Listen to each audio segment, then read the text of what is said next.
In 2004, at a courtroom belonging to the San Francisco Superior Court, the presiding judge issued a formal legal ruling, stripping physical custody of adopted son Roan from Sharon Stone and transferring full custody to her ex-husband, Phil Bronstein. The court records and hearings did not merely operate based on standard child welfare criteria. During the evaluation process, the judicial agency allowed a deeply prejudiced question to be posed to interrogate the child. Do you know your mother makes porn movies? This was not merely a simple civil family court case. It was a legal execution site where the justice system weaponized the very sexual brand asset that the Hollywood industrial machine had established upon her body as a basis to strip away her most fundamental civil right, motherhood. This ruling came crashing down in a context where Stone's physiology had just been devastated by a severe medical event, a subarachnoid hemorrhage in 2001. The 9-day stroke cut off the blood supply to her brain, robbed her of 18% of her body weight, caused hearing loss in her left ear, and destroyed her mobility. A broken body, struggling through neurological rehabilitation protocols to relearn how to walk and communicate, was now condemned and disparaged by the legal system based on a 5-second image file encoded on a celluloid film roll from 12 years prior. This total collapse from medical to legal status was the endpoint of a systematic process of image exploitation and biological manipulation. In March 1992, the film Basic Instinct was released globally, quickly generating a massive box office revenue of $352.9 million USD against a production budget of $49 million USD, becoming one of the projects with the highest return on investment, ROI, of the 90s. At the center of this money-printing machine was the character structure of Tramell, portrayed by Sharon Stone. The PR machine of the Carolco Pictures and TriStar Pictures Studio Alliance forged a perfect brand positioning campaign. Stone was molded into the most powerful global sex symbol. On screen, her character was a superior individual, manipulating male psychology and completely mastering her own body and sexuality. Tens of millions of movie tickets were sold, based on the illusion of female liberation and absolute physiological dominance.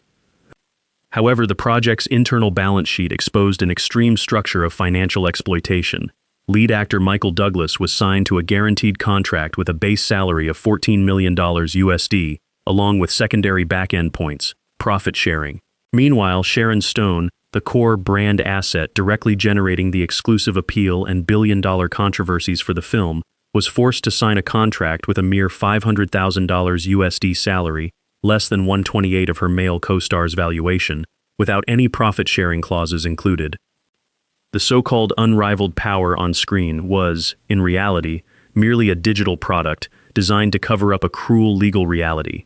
Stone's body and image had been valued by the entertainment conglomerate as the cheapest of consumable materials, serving as biological bait to fuel a massive profit pipeline for the studio's shareholders and board of directors. The 5-second leg-crossing scene at the interrogation room in Basic Instinct was not a voluntary artistic dedication. Event records indicate that it was the result of a systematic process of manipulation and consent deprivation. This process was directly activated from the peak of the power pyramid on set, director Paul Verhoeven. Sharon Stone's testimony database records a technical protocol of deception. She was asked to remove her white underwear under the pretext that it reflected camera light, accompanied by an absolute promise from the director that the lens would not capture any sensitive anatomical details. At that time, an actress without a position of power was forced to comply with the medical and technical directions of the studio's operational system. The truth about this image extortion was only exposed when the final cut was screened in an internal testing room, where Stone sat amidst a room full of male executives, lawyers, and investors. Her immediate physiological reaction, slapping Verhoeven straight in the face and leaving to call her lawyer Marty Singer, instantly met the concrete defense wall of the corporate machine. The production alliance issued a cruel ultimatum based on exclusive contract clauses and the loose legal system of the 90s. If she filed an injunction to stop the film's release, Stone's career would be entirely blacklisted. Her body, through a deceptive optical trick, had been stripped of its owner's self-determination, encoded onto a celluloid strip to become a profit optimization tool, thoroughly exploiting the carnal tastes of the general masses. The image manipulation from 1992 established a civil time bomb, and it officially detonated in family court a decade later. From 2004 to 2008, during the battle for physical custody of her son Roan, the judicial machine proceeded to weaponize the very bloody legacy that Hollywood had imposed upon Stone's body. At this time, Stone's nervous and physiological systems were in a state of cruel physical decline following her subarachnoid hemorrhage, 2001. She had lost the ability to walk normally, suffered temporary hearing loss, and had to use high-intensity neurological medications. However, instead of evaluating her maternal capacity based on rehabilitation reports and maternal bonding, the court system allowed the opposing party, powerful press editor Phil Bronstein, to utilize a strategy of sexual prejudice. The femme fatale and mentally unstable image of the character Catherine Tramell, a fictional product scripted and directed by men, was deliberately merged by the legal system with Sharon Stone's actual legal persona.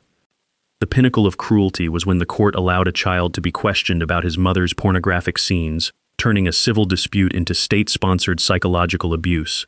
Throughout the process of the legal system destroying Stone's motherhood, the Hollywood corporate machine maintained absolute, calculated ignorance.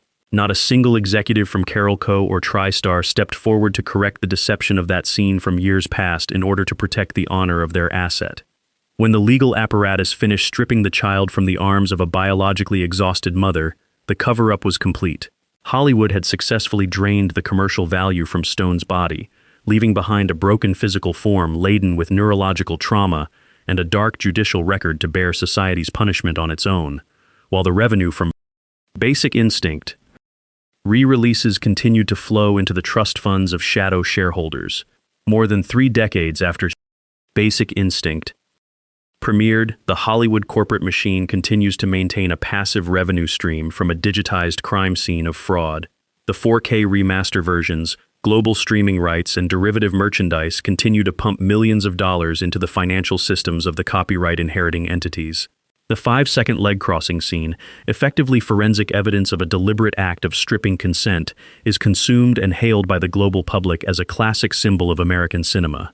While the digital illusion of Catherine Tramell permanently enjoys immortality on screen, the biological entity named Sharon Stone has to bear all the erosion and depreciation costs.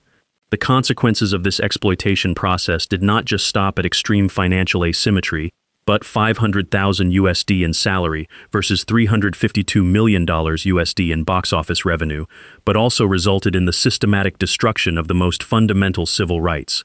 The California justice system relied on a Hollywood product to establish a cruel legal precedent. Image rights created by the entertainment machine can absolutely be weaponized to strip the human rights of that very individual in core civil disputes. The 2008 ruling to strip physical custody of her son Roan was not a normal civil defeat. It was the ultimate sacrifice. A child was forcibly separated from a mother who was in the process of neurological recovery following a severe subarachnoid hemorrhage stroke, simply because the system equated her medical identity with a carnal shell created and forcibly exposed by men. The calculated ignorance of the Hollywood producers, directors, and legal alliance throughout this process proved a cold-blooded operating principle. Actors are merely consumable materials, and when those materials encounter a crisis, the machine will immediately cut all ties. The public continues to applaud and spend money on a performance labeled as feminism and dominance, entirely blind to the truth that they are funding an industrial process that succeeded in stealing a woman's body. The endurance of Basic Instinct is not an artistic achievement but an eternal archive of how a capitalist empire legitimized bodily exploitation, stripped away motherhood, and turned the victim into a prisoner within the very commercial legacy that the system forced them to create.